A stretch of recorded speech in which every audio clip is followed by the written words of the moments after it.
어제도 말씀드렸던 것처럼 잠언은 하나님을 경외하는 자, 하나님의 언약 백성이 어떻게 살아야 하는지를 가르쳐 주는 성경입니다. 잠언을 통해서 우리는 하나님 나라, 그 나라의 백성으로서 사는 실제적인 방법을 배우게 됩니다. 잠언 15장은 솔로몬이 쓴 잠언인데요. 오늘은 잠언 15장의 그 나머지 부분을 통해서 솔로몬이 무엇을 전하고 싶었는지 함께 살펴보도록 하겠습니다. 우리 함께 잠언 15장 19절 말씀 다시 한 번 더 읽어보겠습니다. 시작. 게으른 자의 길은 가시울타리 같으나 정직한 자의 길은 대로우니라. 아멘. 게으른 자의 길은 가시울타리 같다고 했습니다. 그렇다면 왜 하필 게으른 자의 길은 가시울타리로 비유했을까요? 게으른 사람은 해야 할 일들을 뒤로 미루어 둡니다. 어려운 일은 무엇이고 피하려고 애쓰고 그것을 마치 가시울타리 넘는 것처럼 고통스럽게 여깁니다. 나중에는 그 일들이 점점 더 불어나고 커져서 나중에는 손댈 수 없을 정도로 일이 커져버리고 그 인생에서 진짜 가시 울타리가 쳐진 것처럼 되어버립니다. 결국 스스로 어려움을 자초한 것이죠. 그래서 게으른 자가 걷는 길은 자기 자신을 가두고 더 이상 앞으로 나아갈 수 없도록 막아놓은 가시 울타리와 같다고 표현한 것입니다. 또 이와 다르게 아주 분주하고 바쁘게 살아가는 사람도 있습니다. 그러나 이 분주함도 게으름의 한 종류가 될 수 있습니다. 굉장히 분주하고 바쁘게 움직이는 사람도 그가 가야 할 길을 알지 못하고 그저 분주하기만 하다면 그것은 게으른 것입니다. 그런 사람은 정작 자신이 해야 할 일, 그것을 하지 못합니다. 그러한 인생길도 가시 울타리 같다고 말할 수 있습니다. 가시 울타리에 갇힌 것처럼 전혀 앞으로 나아갈 수 없습니다. 그러나 이와는 반대로 정직한 자의 길은 대로와 같다고 말합니다. 차가 별로 없는 한적한 고속도로를 달리고 있다고 한번 상상해 보시기 바랍니다. 얼마나 상쾌하고 시원할까요? 정직한 자의 길은 바로 이러한 대로 같다는 것입니다. 여기서 정직이라는 말은 원어로 곧은, 올바른, 똑바로 나아가는 이라는 의미를 가지고 있습니다. 여호와를 경외하는 사람은 곧게 똑바로 나아갈 수 있습니다. 그가 어디를 가야 하는지 알고 있기 때문입니다. 우리는 목적지를 알아야 똑바로 나아갈 수 있습니다.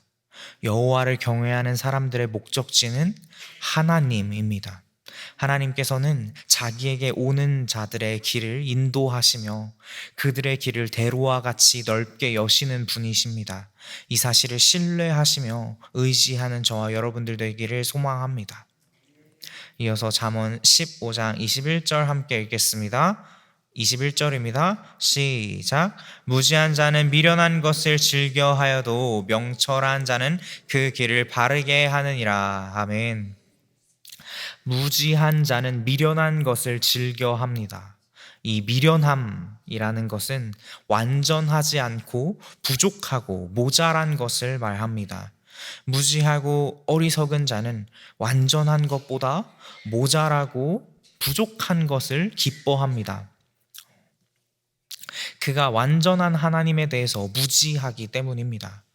하나님에 대하여 무지한 사람은 자신이 가는 길이 완전하고 대단하다라고 생각하지만 그가 가는 길은 결코 완전할 수 없으며 가시울타리 안에 사는 삶입니다.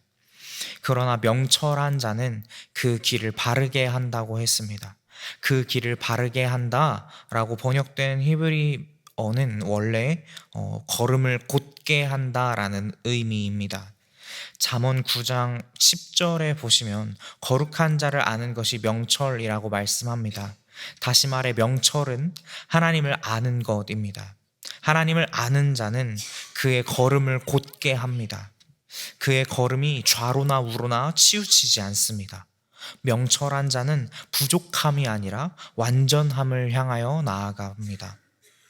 시편 23편 1절은 이렇게 말씀합니다. 여호와는 나의 목자시니 내게 부족함이 없으리로다. 여기서 나오는 부족함은 오늘 본문 말씀 21절에 미련한 것과 같은 히브리 단어를 사용합니다. 여호와를 아는 자, 여호와가 나의 목자시라는 사실을 깨닫는 자에게는 부족함이 없습니다. 하나님께서 그를 푸른 풀밭에 누이시며 쉴 만한 물가로 인도하실 것이기 때문입니다. 이 자리에 모이신 여러분들, 하나님을 아는데 더욱 힘쓰시기 바랍니다. 이러한 삶이 하나님의 언약 백성으로서 사는 삶입니다. 나의 목자가 하나님이심을 깨닫고 그 하나님을 아는 지식으로 날마다 풍성하게 채워지는 하나님의 은혜가 넘치시기를 축복합니다. 잠언 15장 22절부터 24절까지 말씀을 함께 읽겠습니다.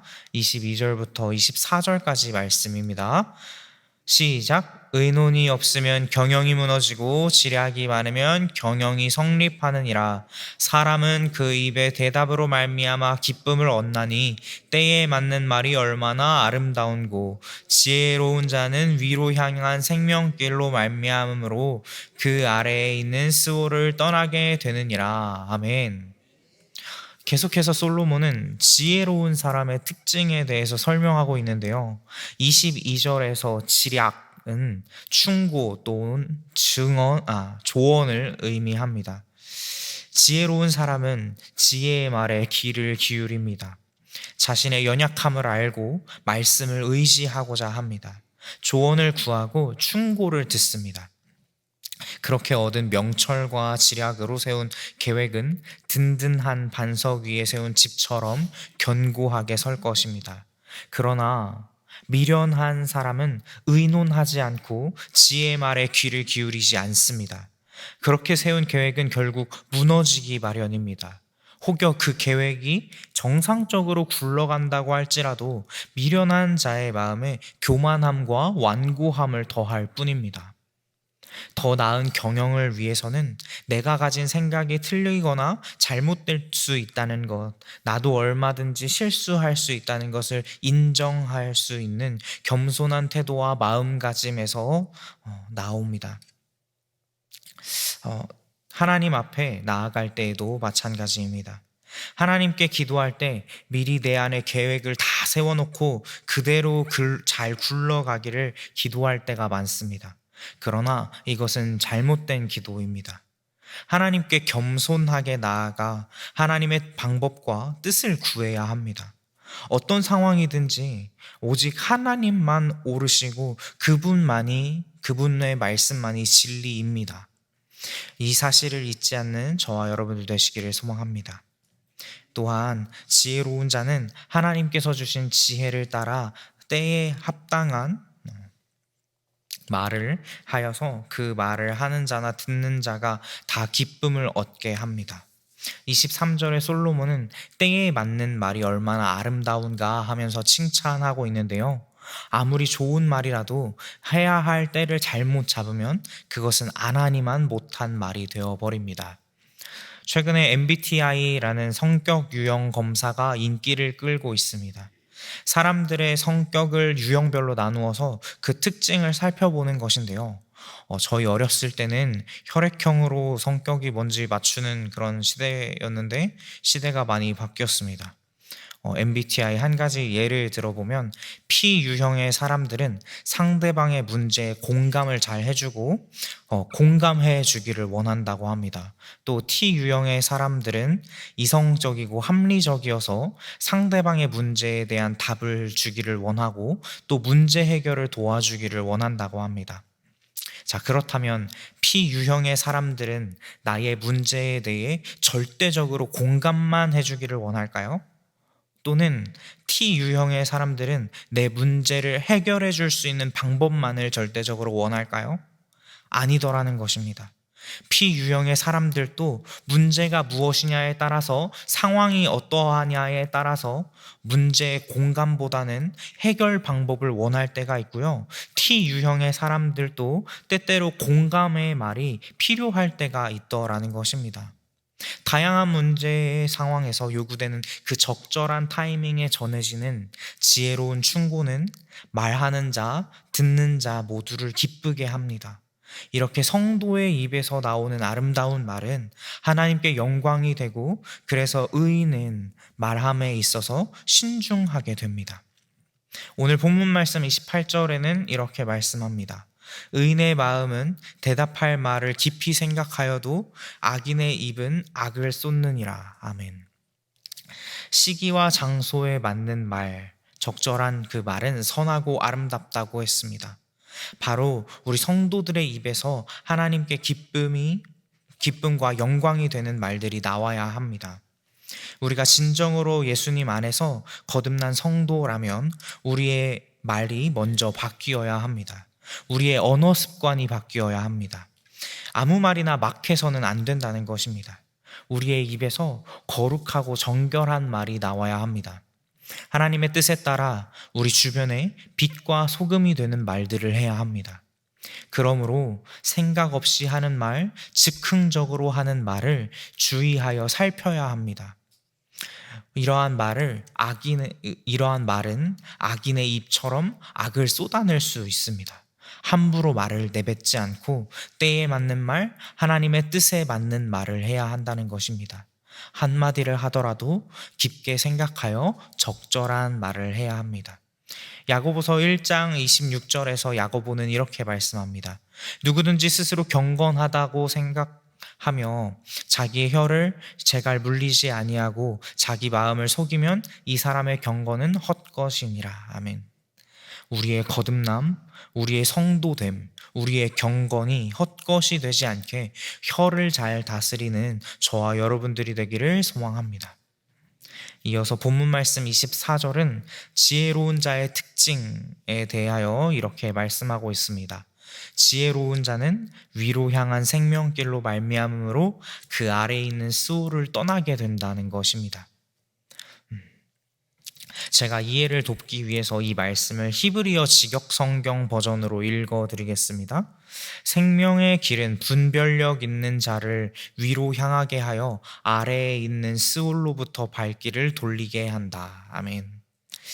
지혜로운 자는 분별력 있는 자입니다. 그는 하나님의 말씀대로 순종하며 사는 자이기 때문에 말씀으로 스올의 길과 생명의 길을 분별하여 생명의 길로 걸어갑니다.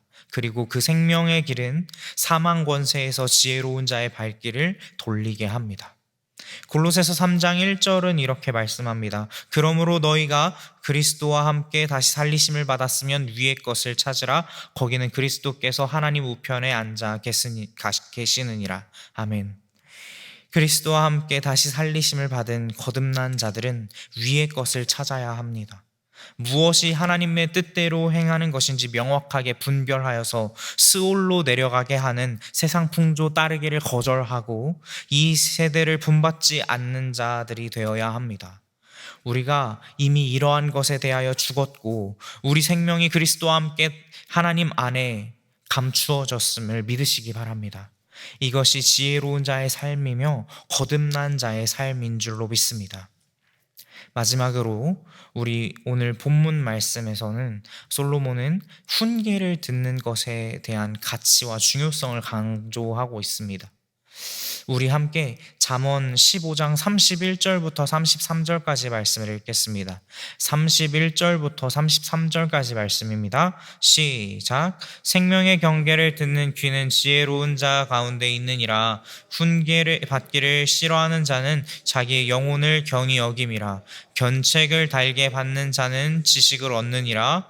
여호와를 경외하는 것은 지혜의 훈계라. 겸손은 존귀의 길잡이이니라. 아멘. 생명의 경계를 듣는 귀는 지혜로운 자 가운데 있다고 했습니다. 생명의 경계, 다시 말해 생명을 살리는 교훈과 책망에 귀를 기울이는 사람은 지혜로운 사람들을 가까이에 둔다, 그 사람들 사이에 지낸다라는 것입니다. 지혜로운 사람은 책망하는 소리를 기꺼이 들으려 하며 따라서 자기에게 잘못된 것이 무엇인가 하는 것을 말과 행실로 가르쳐 주는 자들과 사귀기를 좋아합니다. 그렇다면 생명의 경계, 생명을 살리는 책망이 무엇일까요? 바로 예수 그리스도를 믿게 하고 알게 하는 말씀입니다. 그것이 바로 생명을 살리는 가르침입니다. 하나님을 믿고 언약 안에서 누리는 그 생명의 교제를 통해 우리는 영원한 생명을 얻습니다. 따라서 지혜로운 자는 하나님을 믿고 순종함으로 하나님께 나아가라는 책망에 귀를 기울입니다. 이와 같이 본문 말씀 32절에는 훈계를 받기 싫어하는 자는 자기의 영혼을 경히 여김이라 견책을 달게 받는 자는 지식을 얻는다 라고 말씀합니다.